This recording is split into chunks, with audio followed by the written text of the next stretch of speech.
Hello விவாஸ், இன்னைக்கான shortcut என்னன்னு பார்த்துடலாமா?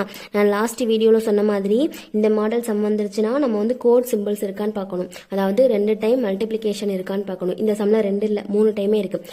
ஒரு டைம் வந்து இருக்கக்கூடாது, அதுக்கு மேலே இருக்கலாம். இப்போ 2 டைம் வந்து மல்டிப்ளிகேஷன் இருக்கு, ஒரு டைம் ப்ளஸ் பண்ணியிருக்காங்க, ஒரு டைம் மைனஸ் பண்ணியிருக்காங்க. இதுதான் நமக்கான கோட் சிம்பிள்ஸ். இந்த மாதிரி சிம்பிள்ஸ் வந்து கீழே இருந்துச்சு, இந்த மாதிரி எல்லாமே இருக்கணும். இது எல்லாமே கீழே இருந்துச்சு அப்படின்னா நான் இப்போ சொல்ல போகிற ஷார்ட்கட் வந்து யூஸ் பண்ணலாம்.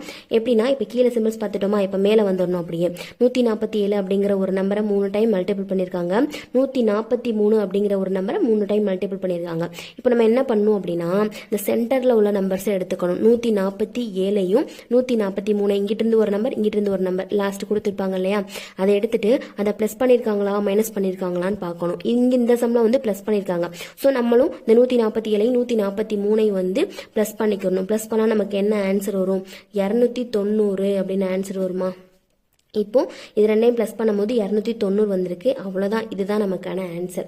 ஆப்ஷன் டியில் இருக்கு. அவ்வளோதான். இப்போ அதுவே இங்கே மைனஸ் கொடுத்துருந்தா இது ரெண்டையும் நம்ம மைனஸ் பண்ணி போட்டுறணும். அவ்வளோதான். நெக்ஸ்ட் வீடியோவில் வேற ஒரு ஷார்ட்கட்டாக பார்க்கலாம். தேங்க்யூ.